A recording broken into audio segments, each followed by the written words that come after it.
Now we're looking at these fundamental series of attacks from half guard bottom. You'll notice everything's arranged in series. We don't just do single attacks. We don't just show a move here or a move there. Everything's arranged into coherent series so that you can apply moves in terms of dilemmas. You get your opponent moving in one direction, he's got to react to that, you take them in another, and this is how you break down strong, tough opponents and get to your wins.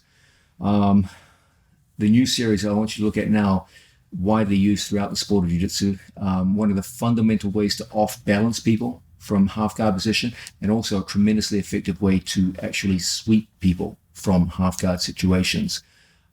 This one's interesting because it doesn't follow the usual dynamic of he's got an underhook or I've got an underhook. It tends to be used mostly in situations where neither one of you has an underhook. That's where it's at its best. This is the knee lever. Let's first just look at what a knee lever is. We looked at in the context of Kazushi. Let's start to transfer that now to, instead of just off-balancing my opponent, putting him all the way down to his back and scoring points. So we have an opponent. We'll start off in a butterfly guard situation. It's like so, okay? I want to get a hold of a half guard from here. I want to transfer from butterfly to half guard. How am I going to do that? We're going to employ the following method. I currently have 2 feet inside my opponent's legs, like so. I'm going to take 1 foot on the outside so that 2 of my feet surround one of my opponent's knees. Okay? So I had 2 feet on the inside, and then I catch one of my training partner's knees. I use a sliding motion and come in towards my training partner, and my foot passes his ankle to my ankle. Okay, so that's how we get the outside hook. Once again, we start off like so. I move my 2 feet to his. I move in towards my training partner, and I use a pass off where I pass his ankle to my leg. And as a result, we can quickly go around the corner and go in to score our attacks. Okay. Once we get to a position like this, look how my arm comes back, and I catch my training partner's forearm right here in my elbow. When Mateus goes to pull his arm free, it's not as easy as it looks. Okay, and from here it's pretty easy for us to get a hold of his jacket and pull him in towards us. When he tries to pull away, it's shockingly difficult because my elbow is in behind his elbow in a very strong leverage position. Now I take my 2 feet, I put them over his, and I cross my toes. We don't cross our ankles here, we just cross the toe. I point my knees over in this direction. He has no capacity to base out except for his left foot. And that's not going to be enough to stop us. As a result, we can come up, push our body up, and take top position. Once again, demonstrate from a different angle. We start off like so. From here, I surround his knee with my 2 feet. I push in towards my training partner, and I pass his ankle to mine, and we lock a tight waist around him. Now I take my elbow, hand to hand, and I lock in. So when he goes to pull away, very, very difficult. Okay? I catch my training partner here, 4 fingers in the pocket, and I pull him down towards the mat. I bring my 2 feet outside, cross my toes, and from this position, he's got nothing to base out with. Okay? As a result, I can just take my left foot, pull myself up to my knees, and we end up in good position on top. This is one excellent way to start the ball rolling. Now, my personal favorite way of going into knee lever sweeps involves the use of a 2-on-1 grip. So we start in exactly the same way that we saw previously. 2 feet go around our training partner, we make a pass off and feet out.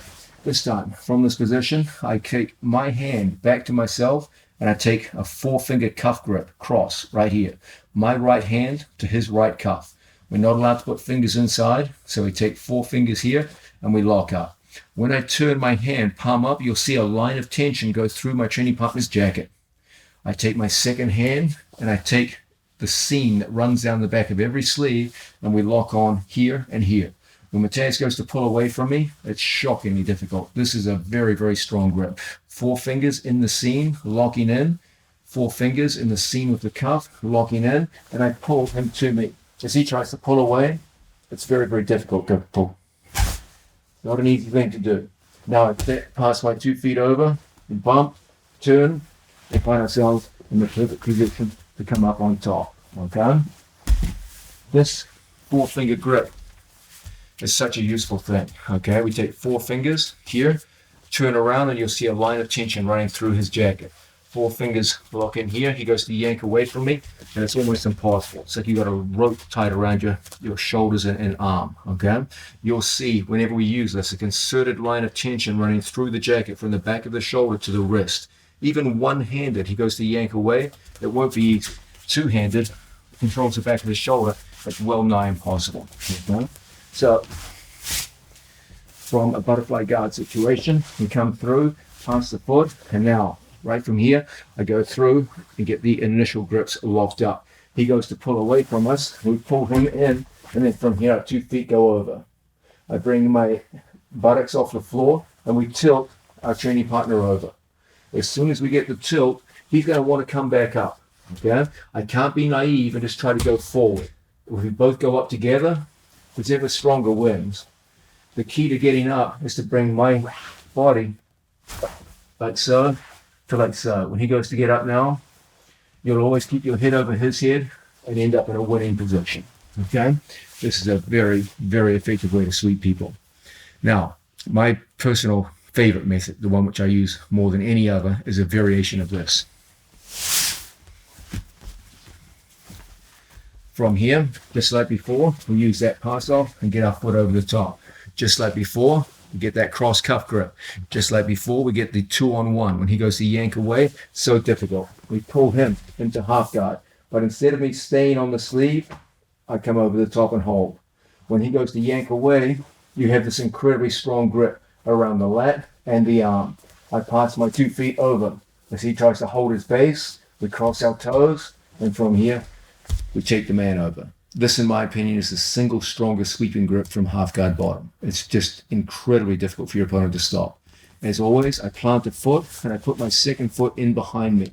When we both go to get up together, I focus on getting my knee up and touching, and we end up in good position on top. Seen from a different angle. We have an opponent here in front of us in butterfly guard, 2 legs around his knee. We pull in and lock. Okay, from here, I go cross cuff, 2-on-1. He tries to yank away. That won't be easy. We pull everything through to half guard.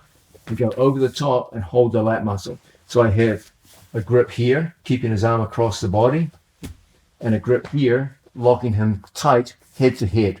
So when he goes to yank his arm out, it feels almost impossible. Now we cross our feet. I pinch around my training partner's hips. He makes his base as strong as he can. He puts his weight all the way over the other side. It means nothing. Okay?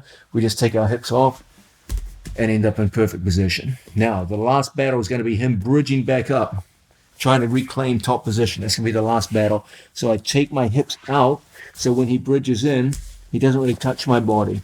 And as a result, we end up in perfect position on top. Let's have a look at that from another angle. We start off, half guard bottom. We go through, make the pass off, catch, 2-on-1. We pull everything in nice and close. 2 feet go in together and we hold in. He tries to put his weight all the way across on the other side. It's impossible. He can put his hands on the floor. He can do whatever he wants. Okay? It means nothing. We just tilt and 2. My knee comes up when he tries to bridge back. It's so difficult. And we get a fantastic top position entry. Now, let's look at another very effective way of working from this position. We have an opponent on top, half guard from butterfly. I put my arm around, walk over. He puts in a whizzer. From that whizzer, we pull him down to the mat just like so. Okay? I'm going in this situation to clamp my elbow in nice and close. Everything locked in place. My second hand is going to go here inside my training partner's gi pads, and we bring our 2 legs over the top. And as a result, we can knee lever over. It's supported by the addition of the pant grip. So from the situation, my 2 feet come across, and then I would clamp him in nice and tight. He tries to pull the arm free. It won't be easy. Okay? Now we just point our knees over to the side, and we get a nice reversal as a result. Okay? Another very, very effective way of working with this is a situation where he gets the underhook on us. And here, this doesn't look very promising. He's got what seems to be a dominant grip. So we put his knee on the floor, and then right from this position, I'm going to take my 2 toes, cross the toes, bring my hips off the mat, and tilt him over. This forces him to put his foot on the mat and back step and hold his base. Okay, otherwise I'll take him right over. If he doesn't put his foot on the mat, there's no reason why I can't just come up on top. So as soon as I hit this knee lever, we put him over. He's got to put his foot down on the mat. I bring my knee to my chest. So when he comes back to get his base, he finds, oh no, I've got a butterfly hook. When he tries to take his arms out, it's locked in place by my forearm. That underhook of his, which was such a good thing 5 seconds ago, is now a liability. As he tries to hold his base, it's so difficult. Because his knee's on the floor, the sweep here is going to be really easy. And just tilt him over. So a good opponent's probably going to put his leg up for base. When we see this, it's not so difficult for us to put our foot here as a sweeping mechanism. And we can tilt our training partner over and put him down. So once again, from half guard, where he has what most people would consider a dominant position, we put his knee down on the floor. We tilt our training partner over with a knee lever and force him to take a back step. I put my knee in close, just like so. Now, as he tries to hold his base, it's an easy thing for us to find his ankle and then apply a sumigation to sweep our man over and end up in top position. One more time from a different angle. My opponent gets what most people would call a dominant position. He's got crossface, he's got underhook. From here, I put his knee on the floor. I do that by bringing my ankle up to his knee and pinching my knee lever around his hips. I take my hips off the floor and I force him to take that back step. I immediately bring my knee to my chest. See that as he recovers position, he recovers into butterfly guard. Now from here, I find his foot. We engage in a turning action, my right foot lifting, my left foot cutting, and my hands assisting. And as a result, we end up with a nice reversal into top position. These are some very simple ways in which we can go much further than just off balancing our opponent with a knee lever. We can go into a full reversal that will score points in a very short period of time. Now, let's go further into the knee lever. Knee lever is a mechanically incredibly strong and simple instrument to apply from half guard bottom that will often either off balance your opponent and create other opportunities, or be used as a direct sweep in itself to bump your opponent down to the mat. Understand that the knee lever is always applied on the same side as your opponent's trapped leg. So our central intention with most knee levers is to trap the arm on the same side as the trapped leg, so we can just take him over in that direction. And you will dump a lot of very talented, tough opponents who are ordinarily tough to sweep with this simple knee lever technique. At the very least, I promise you, you'll off balance them, force them into a scramble from where you can dig your way into underhooks and then start coming up for all the other half guard movements that we saw. It's a critical part of your development in the half guard game and the path to half guard mastery. Okay, let's look at using sleeve cuffs. This is one of my favorite ways to employ knee levers. I don't use it out of classical half guard situations where he's chest to chest. I tend to use it mostly in situations where there's some space between his chest and my chest. We get a hold of sleeve cuffs and we start sending people over very, very quickly. So, from a situation where we have a training partner in like so, very often, because I have a knee shield in place, either at the hip or at the shoulder, when my opponent goes to go chest to chest, it won't be easy. And there's going to be a lot of times that we can start getting cuff grips on our training partner, either here or here, okay? And once we get a hold of these cuff grips, when he goes to get a hold of us, our whole thing is to keep his hands close to our center line. I don't want him going on the outside and controlling my hips. That's good for him and it's not good for me, okay? So we use the security of this knee shield, either at the hip or the shoulder. As he tries to hold on to us here, we take inside position and we focus on pushing the hand across. Now, inevitably, what they all start doing is trying to free this hand. So you see a lot of this kind of thing going on, okay? And we go and we take double cuff grips just like so. I take double cuffs and I bring them to the inside, okay? So his cuff grips are linked up here. You can fully expect him to start pulling back at this point. So we slide in with our hips and we apply the knee level right here. I just tilt my training partner over. He's got nothing to base out with, and as a result, we end up in good position. Now, I need to get up. That means I'm going to need my left elbow. So I relinquish the grip, and I put my elbow higher than his head. Now, I let go of his elbow, so you know he's going to do the same thing. He's going to come up on his elbow, and we come up together. Who wins in this position? Okay, the guy whose hips come up first. So I drop my hand to his hips, and I put my own hips up like so. When we both go to get up now, you'll always have the advantage and score your points. Okay, you have to manage the rising of your hips to secure your final points. Remember, it's not enough just to off balance them. To score points, you got to get a clean reversal where you go from bottom position to top position. You can score an advantage just by knocking them around, but you don't want to be winning by advantages. You want to score clean points and get up on top and make it decisive. So here we are. We've got everything in place like so. Look how I start by getting my cuff grip in place. Okay. As he goes to work in this situation, I use that hand and I take everything across. Okay. So even when he has a strong pant grip or a belt grip, all these kinds of things, look how I put everything inside. I jackknife my body and I push everything out and away. As he goes to recover position, I drag to the inside. He goes to break my grips, and that's what I'm looking for. That second cuff is right there in front of me. Now, as he goes to pull away from me, we pull everything in. Head goes to the inside. My 2 feet come in here. My toes cross. Make a strong base if you don't want to fall it. And then from here, we just tilt the man over. I come up into this position. As we both fight to go up together, I get my hips higher than his, and as a result, we score very nicely down on the mat. Seen from another angle, we've got some kind of knee shield in place that prevents him from coming all the way in where it's going to be more difficult for me to work now. There's better things I could do here. Okay, so we keep that knee shield in. Look how I get a hold of my training partner as I come inward. I force his grips off and I bring the hand to the inside. He goes to break my grips. It gives me double cuffs. From double cuffs, look how we bring the knee lever into play. Make a strong base so you don't want to fall over, and we just tilt everything over to the side. He comes up, but my hips rise before his, and as a result we end up in good attacking position. Many other ways we can use this. Sometimes instead of using a cuff grip, we'll use a wrist grip. So here we are, we've got everything in place, and for whatever reason, as we played in this position, I was able to get a wrist grip just in like so. Okay. From the wrist grip, I'm going to scoop inside my training partner's leg with elbow deep grips in just like so.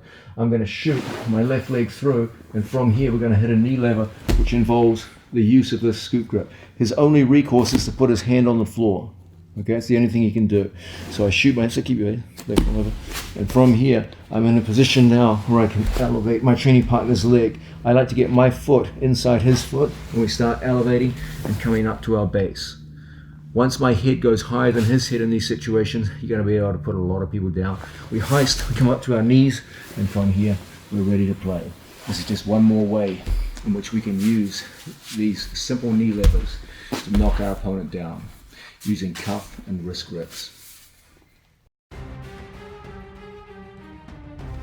Now, the way we're structuring the half guard sweep game is to give you a very strong primary move. That's the one that gets things rolling in your favor.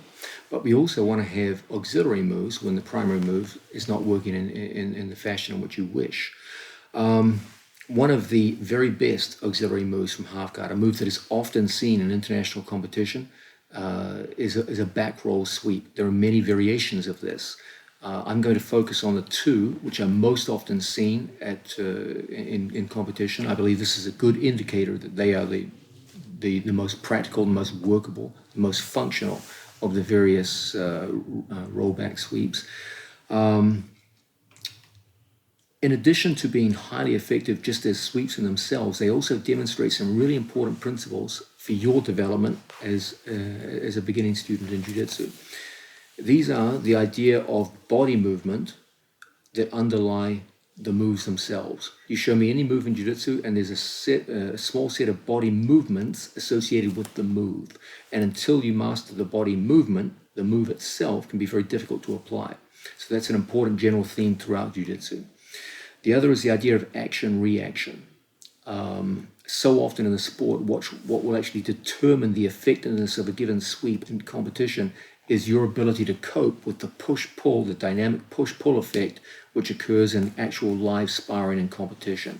Learning to master this art of creating reactions out of your own actions is a big part of your development as a jiu-jitsu student. And the third element that is important for this sweep and which is very educational for your entire game is the idea of quadrant theory or clock theory. I'll run you through that very shortly, don't worry. Let's start off with just body movement. I'll just do this one solo, Mateus.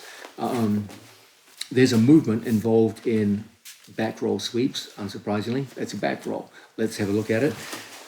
The key idea is that we want to be able to take momentum through a curved spine. You guys know that I'm a big proponent of the idea of creating the spine into the shape of a rocking chair. And this enables us to move body weight very, very efficiently. It's just a gentle rocking of my lower legs over a curved spine, and we can start to move body weight on top of us very, very efficiently. Now we're going to combine this with a split of our legs, and as a result, we can come up to our knees. So the basic idea behind a back roll sweep is that we're going to take a training partner's body weight and take his center of gravity all the way up and over our chest so that we're deep underneath our opponent. If you can get underneath an opponent's center of gravity, you can move them every single time, okay?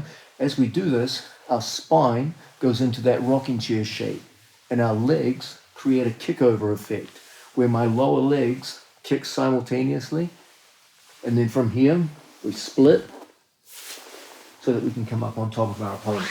So that's the basic body movement that you'll be required to do if you're going to be good at this sweep, okay? The good news is that's a very easy body movement. All of you can do that, I'm very sure, in a very short period of time.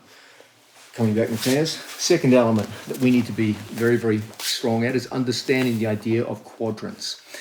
The human body is set up in such a way that we have 4 limbs that we use for most of our balancing. We do have a fifth, the head, and that is also used for balance, but I'll come back to that later. And each one of these limbs covers a certain area of a quadrant. So if Mateus takes a 4-point position, just like so, facing in this direction, Mateus, facing this direction, okay. Mateus has 4 limbs out on the floor here, and each one of those limbs covers a certain area of a quadrant. Imagine a circle traced around Mateus's body, like the face of a clock, okay? If Mateus's head was 12 o'clock and his tailbone was 6 o'clock, then out here would be 9 and 3 o'clock, okay? Each one of his limbs covers one of those quadrants. So for example, his left hand covers from 3 o'clock to 12 o'clock. And it forms an effective base of support through that quadrant. This leg covers from 3 o'clock to 6 o'clock, okay? And it's effective in that quadrant. Notice that this is an ineffective base of support when it goes outside of its natural quadrant. If you put this in the wrong quadrant, it is now completely ineffective as a base of support on that side, okay? So each limb can cover one quadrant and no more.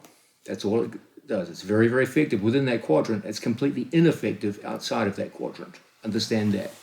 Now, our job, whenever it's time to sweep someone, is to take away one of our opponent's bases of support and then sweep them into that quadrant.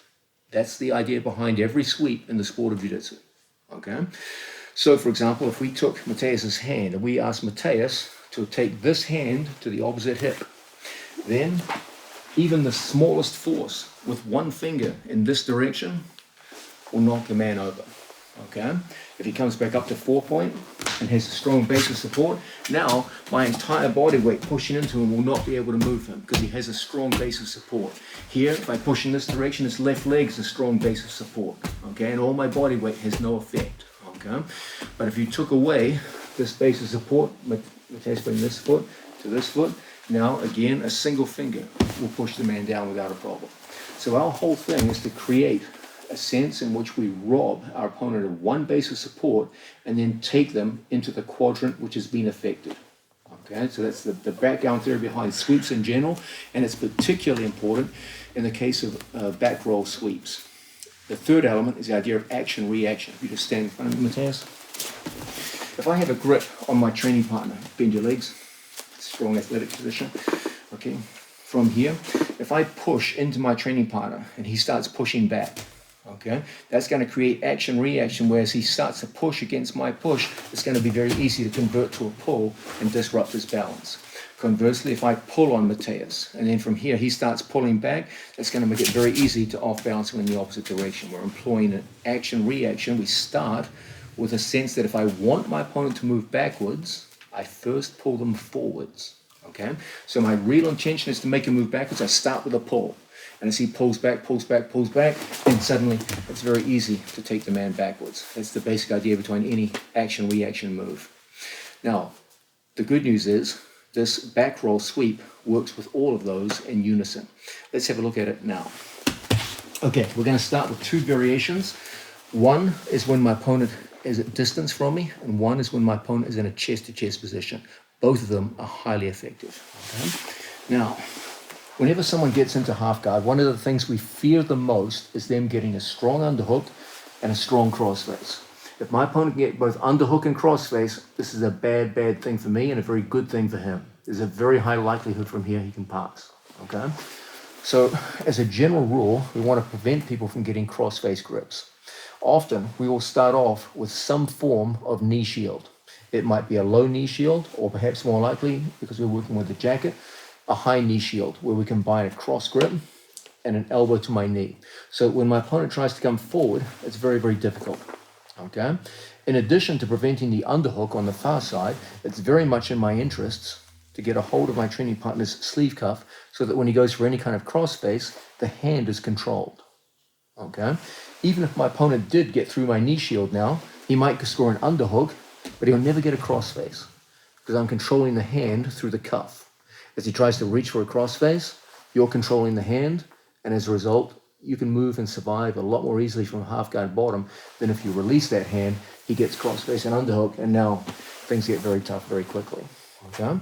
So, as a general rule, we're always looking to prevent our opponent getting chest-to-chest contact.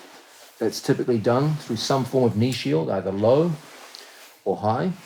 We're generally looking to prevent our opponent getting underhooks. Usually we do that by getting our own underhook to a tight waist. And in general, we're generally looking to prevent our opponent getting cross faces, which in this case is done by taking a cuff grip on my training partner's sleeve, and as he reaches for my head, we control the hand, so it's very hard for him to get into that cross-face action. Now, if I have a knee shield in place, we can go directly on the attack under these circumstances. Look how I have an inside hook on my training partner's leg, just like so. From this position, I'm going to start an action of stuffing the hand in and bringing my head close to my training partner's center of gravity. I don't want my head far out here in an extended position. We come in underneath our training partner just like so. Now from this position, we're going to kick our leg through, and we're going to start bringing our training partner's body up onto our chest. Just like this, okay? So I'm going to start on my right shoulder. Now, as we abandon the knee shield, we bring his body all the way up and onto our body just like so. Now we start that roll through action where I come over with my legs, and we're in perfect position now to roll our training partner on through. And as a result, we end up in good position on top of our training partner. How is this working mechanically? You remember what we said earlier about the quadrants. When we control a training partner in here and here, the real goal of this hand control is not only to prevent my opponent from getting a cross-face grip, it's to take away his base of support in one critical quadrant, okay? I know that Mateus can cover a certain area with this leg, okay? He can cover all the way up to 9 or 3 o'clock. So as I bring my training partner forward under these circumstances, even if he puts his leg out for base, I can't go towards that base of support, okay? So what we're looking to do is take him in the one area that his base of support doesn't cover. His right leg covers his right lower quadrant. His right hand covers his right upper quadrant. Put your hand on the floor. Left leg covers left lower quadrant. But I'm controlling his left hand. So left upper quadrant, there's nothing there. I can use my legs to bring his body weight up and over. Now all that's required is to kick on over, bring my shoulders off the mat, and as a result, we end up rolling on through. Okay? Now, so far, we're demonstrating this in slow motion. But the beauty of this move is that it works best in the natural action-reaction sequences that often occur in a competitive situation where the other fellow doesn't want to be swept and you want to sweep him. So realistically, how it will work is more like this. We get a knee shield working on our training partner, just like so, and we start pushing into him, and we're looking for a pushback reaction. It's exactly that pushback reaction that motivates the sweep. Now, as I feel Mateus pushing into me, I go with that, and we bring him forward and kick over. Another element was revealed when we went over just the body movement. When we looked at the solo body movement, we see that we kick up and over our own shoulders. So you'll see that from this position, when we come up and over, I don't just roll over my shoulders, I push off my shoulders. So as we split our legs and come over, I don't just roll passively. I come up and punch off my shoulders. And it's this which takes my opponent over cleanly. So we start off, knee shield in place. I know this is the base of support that I cover. So that's going to be the quadrant that I have to attack. We push in, even as Mateus brings his other leg off the floor and his other hand goes to the mat. All these things that people will do defensively. Look how we bring everything in. And then from here, we bring him into the one area not covered by his base of support. Now I just punch off the floor. So my two legs come up and over and extend. And as a result, we get a beautiful roll through. Now, with all those little details, let's start making it look how it would look in a more competitive situation. So we start off just like so. Knee shield in place, cross cuff grip. Straight cuff grip, just like so. Now, we start with a push and a pull. We get that man pushing and pulling back. Then in one motion, we roll on through and end up on top. In this way, we can get a beautiful roll-through effect on a training partner and take him up and over and embody all those principles we looked at. Now, an obvious question here is, well, wait a minute. What if I can't get a cross grip? What if the guy gets chest to chest on me? The good news is the move will still work just as well. However, it will require a very different grip. Okay, we looked at the idea that we get this grip, we control our opponent's hand. So when he tries to get a crossface, it's physically impossible. If I wasn't monitoring the hand, he could crossface anytime he wants. But by monitoring the hand through the cuff, that takes away the danger of a crossface. However, there's always a chance that your opponent brings his chest down and gets the underhook on the other side. So I've got bad news for you. The bad news is he got to an underhook. The good news is he doesn't have a crossface. So what we're going to do is transfer our arm to the same side as the trapped arm. I'm going to take my hand down to my training partner's belt. I don't grip the near side, I grip the far side, just like so. Now, from this position, I bring my shoulder below his shoulder. I don't want to be able to see his shoulder, okay? I need to be able to pull my opponent through, and his shoulder will provide too much resistance if you can see it there. So I start walking around my opponent, and we get to a position where our head is down by his center of gravity. Now what I want to do is make Mateus's hand and head touch the floor. So we start with a big kazushi that brings him up to my chest and shoulders. The further he is away from my chest and shoulders, the more work I have to do. So I want to do this. I want to coil my body down towards the center of gravity and bring him up into a situation where his center of gravity is right over my chest and shoulders. That's always what we're looking for. Again, we know which quadrant we're blocking. It's his left upper. I've got his left hand that covers the left upper quadrant, that 9 to 12 area, and we've got it under control. So we pull through and punch over. And as a result, we end up with a beautiful back roll sweep. Let's have a look at this again from a different angle.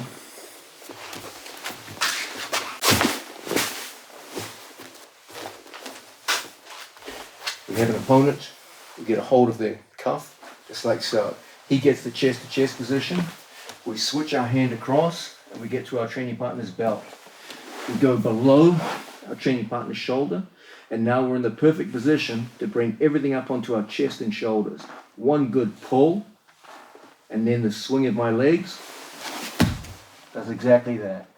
Once we get to this position, we focus on a punch of our legs. It carries us up and over and into a position where you're on top of your training partner. Once again, we start off in half guard bottom. In the course of the action, we get a hold of our training partner's sleeve cuff. Unfortunately, he's able to get chest to chest. The good news is he does have chest to chest, but he doesn't have crossface. Now from here, we go through and bring our body around. We grip the far side of the belt, and look how the initial pull brings his chest high up on top of us like so. Now we want to kick through, and as a result, we end up in good position on top of our opponent. Now, let's start putting these two together. They're both back roll sweeps.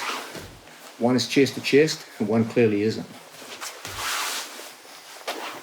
Here, the first one, we've got a great knee shield in front of us. So when he pressures forward, the knee shield works in our favor. Now we go through, we get the cuff grip. We know it's his left hand, and we know the left hand covers the left upper quadrant. So that's where we're going to be sweeping towards.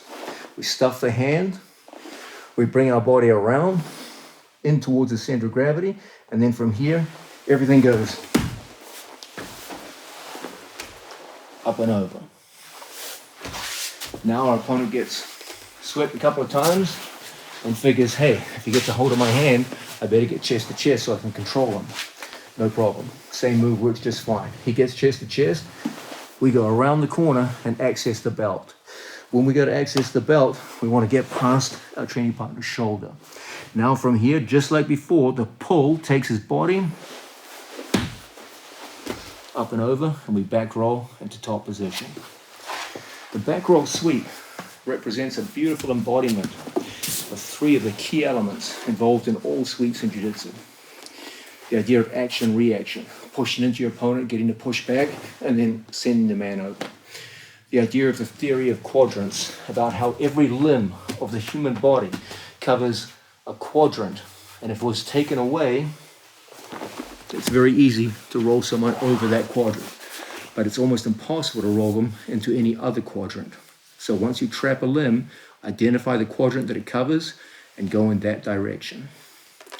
If we can do these things and then ally them with the idea of a good body movement that underlies the move, in this case, a classic back roll, where we make our spine into the shape of a rocking chair and use our lower legs to bring his body and his center of gravity over us. Again, if you can get under a man's center of gravity, you can move a mountain.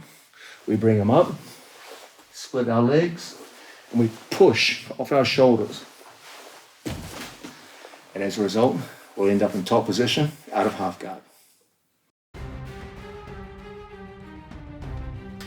Now, one of the most common problems that we have to deal with whenever we're working from half guard are the so-called reverse half guards. It's actually not the best name because it's a little ambiguous, but usually what people mean when they use this is situations where arms come across the body. It can be here with a crossface, but usually it involves coming across the body, either over the arm or under the arm, and our opponent reversing his direction back towards the legs, like so. So they take a sit-through position.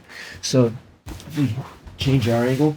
Typically in half guard, I'm square on two knees, chest to chest, okay?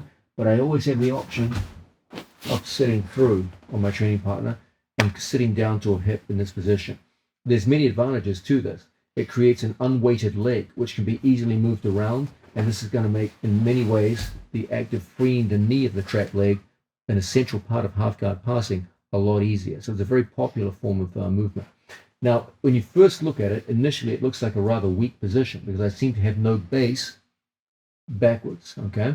But if I'm not naive and I don't have my leg in a weak structural position like this, but rather in a cocked position on my toes, with my knee directly in front of my training partner's hip and my head well forward, even if Mateus goes to bridge into me now, it's a pretty stable position, okay? And there's things that we can do to make this a very, very effective passing position. Now, an obvious question is, if I'm the person on bottom, how should I react to this change in stance? How should I react to the athlete who's gone from a squared 2 knees on the floor stance to only 1 knee on the mat and my hips now facing my opponent's hips, like so? Okay, let's go about answering that question. Let's first start off by making an important distinction in where my opponent elects to place his arms. Okay, your opponent has 3 main options when he takes this sit through or reversed hips position. So if Mateus is on top of me, one good option for him is to take a conventional cross-face grip, and then he sits through like so. And many athletes like to work in this position. Okay, it's a very good, strong guard passing position to work from. Okay, coming back. A second option, also extremely popular, is to switch from a crossface to a reverse crossface, where Mateus's elbow is next to my ear and his arm is over my arm. Again, he sits through, and that creates a good passing position for him to free his knee and start passing. Okay, and a third great option is for my opponent to go underneath my arm in a reverse underhook situation. Okay, from that reverse underhook, now he's in an excellent position to face my hips, make his right leg light, and from here start freeing the knee of the trap leg and go on to various kinds of passes and back takes, all kinds of things from here. Okay, so those are the 3 most popular options. Let's look at what is potentially the best for Mateus first, where he takes the reverse underhook. That's where he takes his left arm and puts it underneath my left arm. He can do this by going down to an elbow, as he's done now. He can strengthen it by holding the belt, as he's doing. And some people just put their hand on the floor and their elbow comes off the mat, like so. And this too can be a very useful way of holding the position. Typically, when this method is used, they have to bring their elbow up closer to my head, get good control of my body. Okay, and from here, it's an excellent passing position.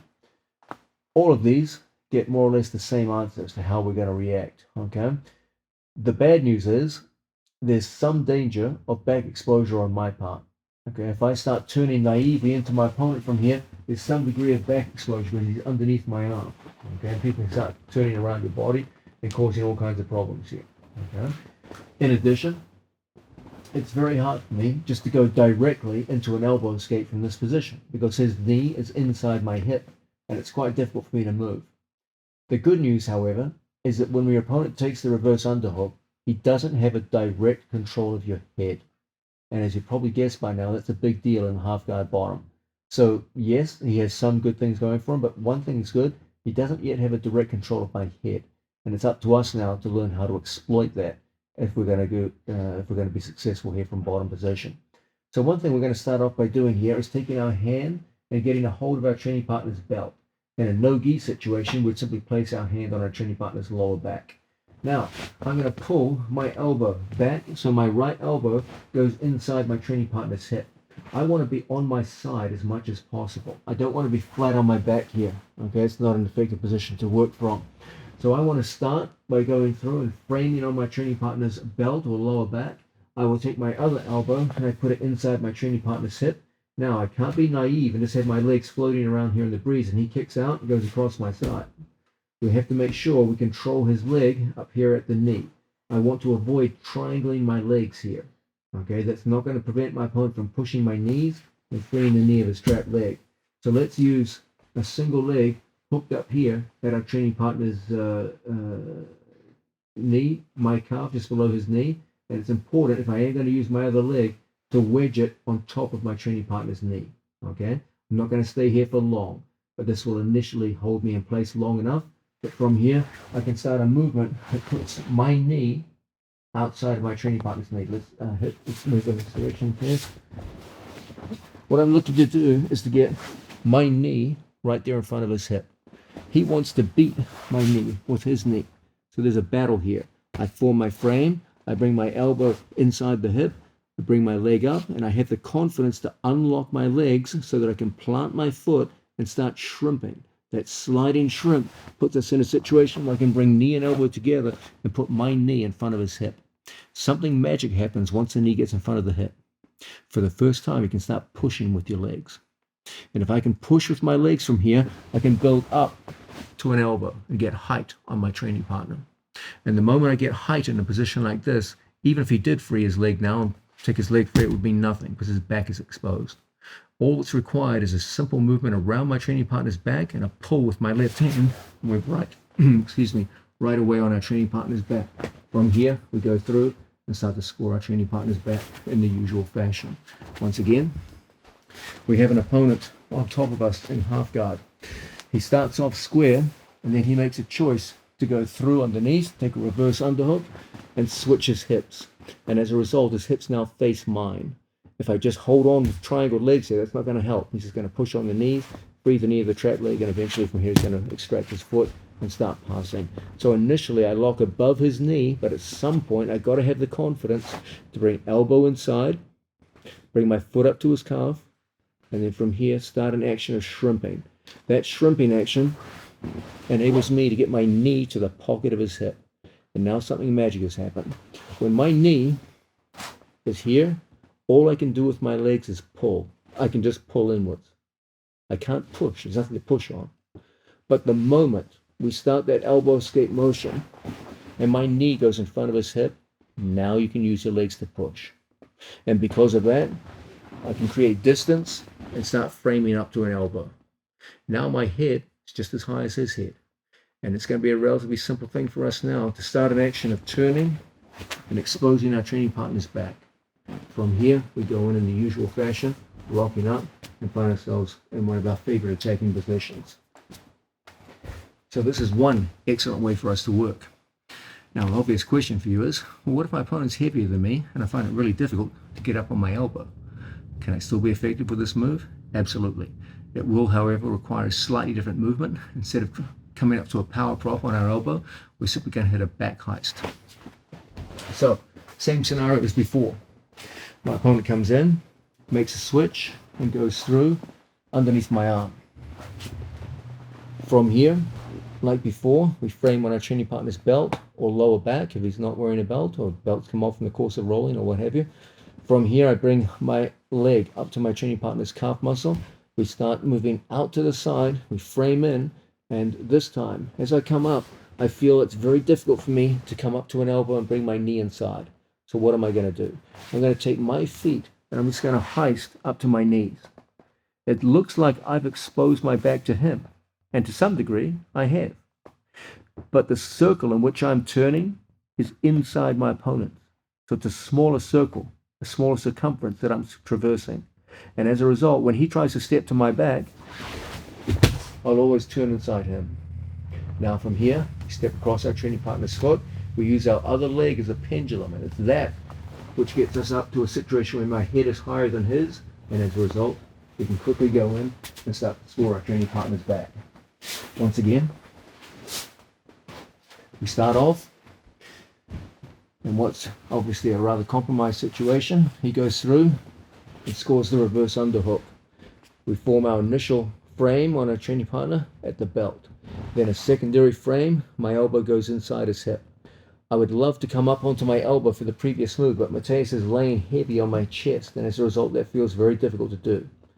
Now, from this position, look how we just take our body, and we start an action of heisting. As I pull my body in, I want to turn my knees towards the floor, like so. So I'll come up here.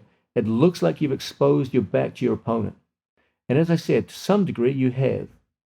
But it's acceptable here because we're turning inside a very small circle, smaller than the circle he's turning inside.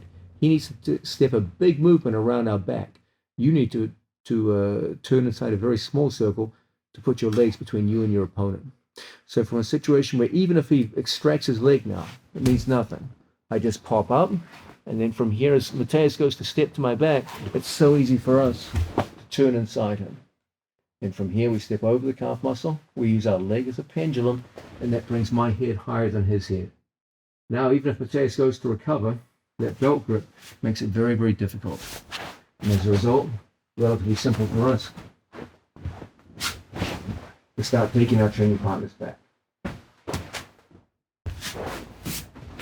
Now, alternatively, again, we have an opponent who's opted to go for the reverse underhook. Again, we lock in just like so. As always, we get elbow inside. This time a little different. From here, we're going to take our foot and we're going to hook into our training partner's leg, just like so. Now, I'm going to use an elevator. My left foot is an elevator to turn and pull my training partner in this direction. So look how I reverse shrimp off the floor. I start a lifting action. Then I just simply stuff my training partner's foot inside my own. And now we find ourselves halfway to our training partner's back. It's quite easy for you to lift your opponent's leg in this position. It doesn't feel heavy at all because most of his weight is being taken forward by my pull on his belt. And as a result, we can post our training partner's lower back, shrimp, sliding shrimp, that move we see so often in half guard. And as a result, we end up behind our man and in good position to go on the attack. Once again, we're working here from bottom half guard. Our opponent goes to sit through. He takes the reverse underhook from this position. We want to be effective here. So we start taking our foot up to his knee and we take a butterfly hook and hook into our training partner's leg. I still have two legs on his. One is a butterfly hook and the other retracting here. So if he tries to kick his leg free, it won't be so easy. Now from here, I quickly take a reverse shrimp and I start an action of turning to my left and lifting to my left. Then all that remains is to step over my training partner's leg by pushing it between my legs. Now, even as he goes to recover the position, the belt grip makes it quite difficult. Then one last shrimp gives us good hip position, and from here, we're straight onto our training partner's back. Now, another very good way for us to deal with this situation. Again, we have an opponent who elects to sit through in this position. Okay, we're going to take our hand and we're going to get a hold of our training partner's sleeve cuff. My grip is here, 4 fingers on the cuff. Okay, so as he comes through, dominating this position, we're going to get 2 grips. One is on our training partner's sleeve cuff, and the other is on the pant cuff. You'll notice I do not put my fingers inside the cuffs. That's an illegal grip, so we can't use that. We make sure we bring our hands to the cuffs of both the pants and the sleeves. Now what I'm going to do is I'm going to touch my training partner's shoulders to the mat. So I take my legs and switch them, and I get his shoulders over to the mat. And then from here, we want to focus on taking our 2 legs over our head and performing a simple back roll. And as a result, we come forward. Now he's probably going to recover half guard position, and we find ourselves on top of our training partner. Once again, from another angle, my opponent elects to sit through, takes a reverse underhook. As I feel my opponent's hands working here, look how we go down and get a hold of our training partner's sleeve cuff. Okay. Once we get a hold of our training partner's cuff, we want to keep it down the body. Okay. My second hand goes here and gets the pant grip. As he sits down on his hips, we want to take his shoulder, in this case it's Mateus's left shoulder, and I bring it to the mat. I do that by turning my hips over like so. He can't base out because I'm holding the sleeve and the wrist on that side. Now from here, as I lift with my 2 legs, I just perform a simple back roll. He has no means of basing out with his left side of his body because I'm controlling the pant cuffs and the sleeve cuffs. And as a result, it's quite easy for us to turn over our opponent and end up on top. These are some simple and practical ways to deal with this problem of the reverse underhook, where our opponent sits through and takes top position in half guard. Now, we just looked at the idea of an opponent who switched their hips, taking what is often referred to as a reverse half guard situation. By switching their hips, they put their leg in a position where it's much easier for them to free their knee. It's a good thing for the guy on top. So it's a popular option for people who are passing half guard. So it's very, very important you understand what they're doing, why they're doing it, and how to counter them when they do. Understand that there are 3 ways your opponent can grip you when they decide to switch their hips. We just looked at the reverse underhook. That's one popular form of position. We saw some good counters to that. Now let's look at what is arguably the most popular position with their arms, and that is to take a reverse crossface. So typically, when people go into half guard, the most common scenario we deal with are chest-to-chest scenarios where they're looking to get crossface grips like so. Okay, and this is probably the most popular form of half guard passing position for guys on top, and for a reason, because it's a damn good one. But there's other good ones too, and one of them is a reverse crossface, where Mateus takes his arm from a conventional crossface across the other side of my head, and then elects to sit his body through and switch the hips. And as a result, this too is a very fine passing position. You can hear my voice changing as I feel the pressure of Mateus's pin and hold. If he pulls his left elbow back, it puts my head under considerable pressure, which you can hear in the stress of my voice as I talk to you. Now, an obvious question here is, well, what the hell should I be looking for now? Okay, my opponent can trap my arm here, he can go for Kimura locks, he can do all kinds of things from here. This is a tough situation to deal with. So what should I be looking to do? Well, one very good early option for us is to make a switch from half guard to half butterfly guard. Okay, the way we've got to be careful how we do this. I can't just be naive and let go with my legs and try to fish my foot in. Mateus will simply step out and from here past my legs. So I can't be naive in the way I do this. Make sure we take our inside hook up to his knee, and make sure initially the outside leg is on top of his knee. So you have wedges both behind and in front of his knee. So if Mateus goes to yank his leg out, there's some resistance there. And that's going to make it possible for us to start moving his leg, holding it just long enough for us to get our foot underneath as a butterfly hook. Then we solidify the butterfly hook by hooking our second leg on top of it. So when he tries to kick out of here, there's some resistance. Okay. Now I'm going to elevate Mateus in the direction my hands are pointing. So I just take a hold of my training partner's upper back, I plant my foot, and I shift my hips in this direction.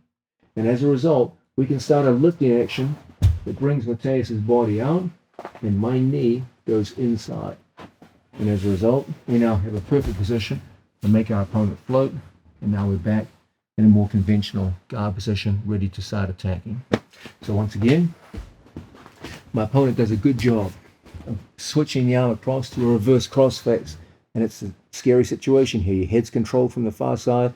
Feels like your arms are taken out of joint here, and it's hard for you to be effective. There's no really effective frames from this position. Okay. So from here, we lost the upper body battle. Let's start winning the lower body battle. We're going to bring our legs and we'll shimmy our legs up above Mateus's knee, just like so. We start an action of turning his body over to the side and getting our foot as a butterfly hook underneath our training partner's leg. I make sure I hold with two legs. I don't just naively have my foot like so. Now I can just backstep and start passing my guard. It's important that even if I have two hooks in, my hooks are sticky. That is, my toes are retracted back to myself. So if Mateus did go to kick out, even with one leg in place, my foot would follow him. Okay, my foot sticks to his knee, as opposed to just my leg being limp, where he just kicks out and easily passes. Now, we solidify that with our other leg, and then just in one moment, we just quickly post and shrimp. Now, my body angles in this direction. So if Mateus goes to kick out, there's a lot of stickiness to my hook. And as a result, I can quite easily start moving him with my elevator in this direction. Then I bring my knee through, and now we have a knee in front of his hips. That's where the magic starts. That means now we can start pushing on our training partner as well as pulling. And when he goes to move around and recover position, etc., we're in a position now where we can quickly come up and into a fine attacking position from guard. One more time. I'll show it from a different angle.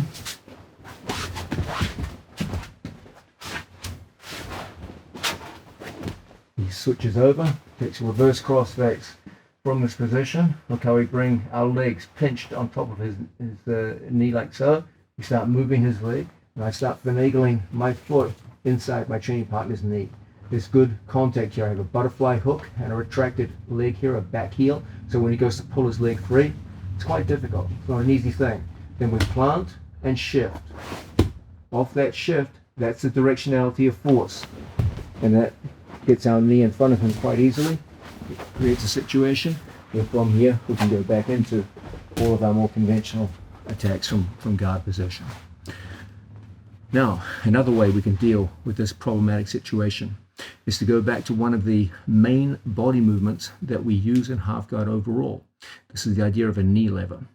But this will be a different knee lever because your opponent has elected to sit through on his hips. It'll be a two-stage knee lever. Okay, conventionally a knee lever is done on a situation where a guy has his knees on the mat. Okay, so a basic knee lever just looks like this. I take my foot up to his knee. We go foot over foot, toes over toes.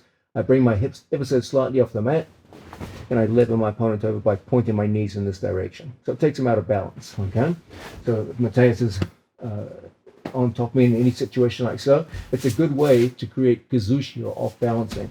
We lock in and we get him moving. If he doesn't react, we'll come up on top.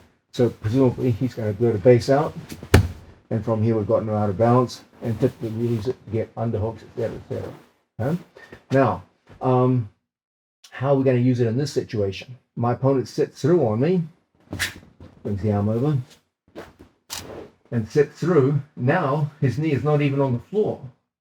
So how on earth am I going to use a knee lever under these circumstances? Okay, we do it by pinching our two knees together here, like so. So my legs are locked above his knee. Now, even if Mateus is making his body strong and resistant here, watch how I take my two knees and I point them at the camera. As I do this, my feet will go down to the floor. And this will bring his knee very close to the mat. Okay? As a result, we can now come back and stand on our training partner's calf muscle. Off that stand on the calf muscle, my two toes cross. I don't cross my ankles. I just stand on the calf muscle and we go toe over toe. And now we perform a second knee lift out to the side. It creates considerable space between us. Okay? And as a result, we can start bringing knees in front.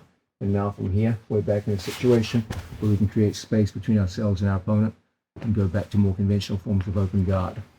So once again, my opponent has a strong sit-through position, blocks my head, and sits down in a position where I feel very awkward from here. It's hard for me to go into conventional elbow escapes in this situation. So we pinch above the knee, and then everything turns in this direction, brings his knee very close to the floor. Once we get to a position like this, we stand on our training partner's calf muscle. Our toes cross. Even if Mateus makes his body strong and resistant now, pushing into me, doing all those things that people like to do, look how we just get one quick knee lever. He goes out of balance, we bring our two knees together, and from here, we're back in a situation where we can play from open guard. Now, another excellent way to deal with this difficult reverse crossface is to reverse things ourselves. He puts on a reverse crossface, we're going to hit a reverse elbow escape. So, my opponent comes through, brings his arm over the top like so. It's very, very hard for me to elbow escape into my opponent. Okay, the beauty of this sit-through position, this switching of the hips, is that when I go to hit conventional elbow escapes, it's very easy for him to step out and start passing. He's also blocking my hip with his left knee, step out, so that when I try to bring my knee inside, it's blocked by his left knee. Then he just comes up to his two knees and passes my guard. Okay, so a conventional elbow escape to my right is very, very difficult. So what we're going to do is bring our training partner over in this direction to our left. We're going to take our thumb and we're going to thumb post inside our training partner's tricep. It is also permissible for you here to get a hold of your training partner's jacket. This is also good. You can either thumb post, especially if it's no gi, or you can get a hold of your opponent just like so. Now what we're going to do is we're going to shrimp to the left instead of the right. And as we do that, we're going to stiff arm our training partner's body and bring it out in this direction. Now from here, it's a simple thing for us to start coming up to an elbow. We bring our knee in front, our legs come back in, and now we're in a position where we can go back on the attack from more conventional forms of open guard. So once again, my elbow escape to my right, the conventional elbow escape, gets completely locked out by my opponent's hip position and arm position. So we're going to hit a reverse elbow escape to our left. We initially lock. I get my opponent's body moving in this direction by pointing my knees towards the camera. Okay. Now from here, we get a hold of our training partner using either the cloth or a simple thumb post, one for gi, one for no gi. And then from this position, look how I hit a big shrimping sliding movement that gets my opponent moving out to the side. Immediately, I want to get my shoulders off the mat. When Mateus tries to come back and face me, it's quite a difficult thing. Not as easy as it looks. And then we just shrimp, bring our legs in front. And now we're in the perfect position to go back on the attack from open guard. So those are some simple and practical ways to deal with the athlete who's elected to go over to a reverse crossface and sit through and reverse his hips.